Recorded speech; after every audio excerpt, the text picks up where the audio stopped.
My name's Holly Bell, I'm a recipe writer and I blog at Recipes from a Normal Mum, and I'm here in the Scoff kitchen making some Mars bar brownies. They're really, really easy and they are delicious and very naughty.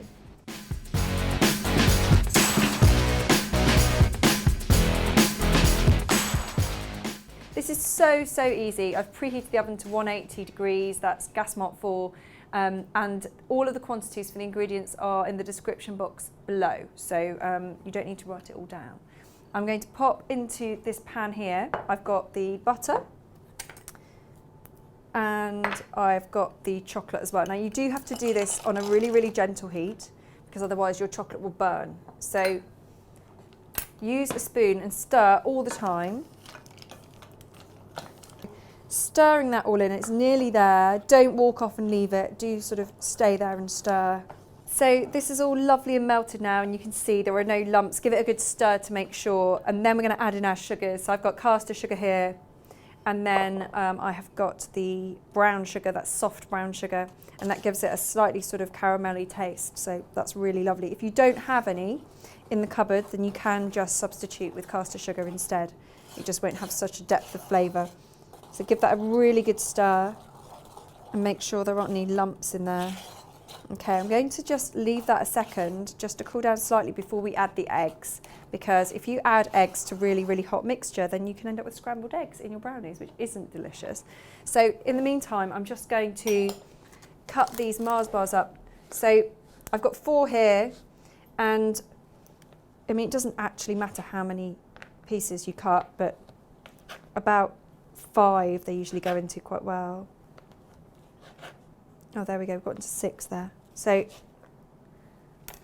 they're ready, and then I'm going to crack the eggs into this bowl here first.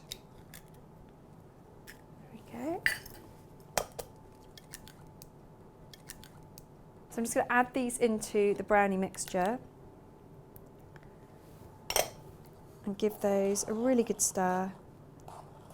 You can whisk them before if you like, but I tend to just add them like this and then use the spoon to break the yolks up, just because it's one less thing to wash up.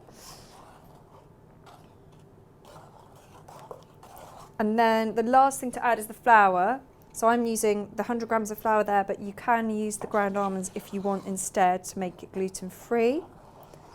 And then I tend to stir in the centre to bring it in gradually. So what I've got here, this is a tray that I've lined with non-stick baking parchments, the white stuff. Don't use the brown stuff because that sticks really easily. And what you need to do is make sure all of the bits of Mars bar are covered. So I'm going to put half the mixture in first. It's about half. And then spread it all the way to the edges.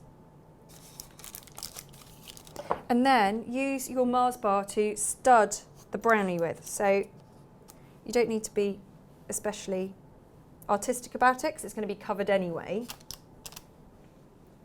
So we'll just place this all in here. And what happens is, so you can put this on the top, but if you do, when I've experimented with it, you sort of get some of the chocolate goes quite crispy from the Mars bar, and the toffee obviously really crisps up, which is nice, but I kind of like it to be more gooey. So for me, this is definitely the way to go. And then don't waste any last bits of the Mars bar, throw that all in as well. And then it's just a case of covering. So when you cover the Mars bar up, sort of do it in blobs on top here.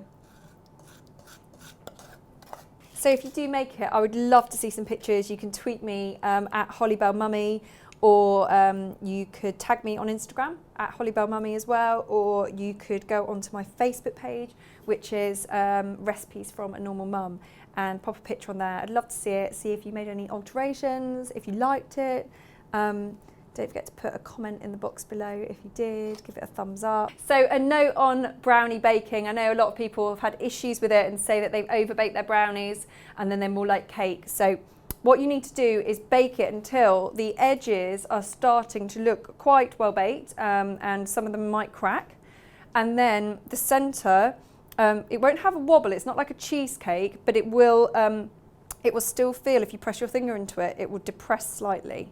So don't bother using the toothpick test and seeing if it's cooked, because obviously you don't want it to come out clean. And what I would also suggest is that you pop your brownies into the fridge after you bake them. So I'm going to put these in for 20 to 25 minutes. And once it's baked and then cooled, I'm going to refrigerate, and that makes it much easier to cut, because it will be quite sticky and gooey if you cut it at room temperature. Okay?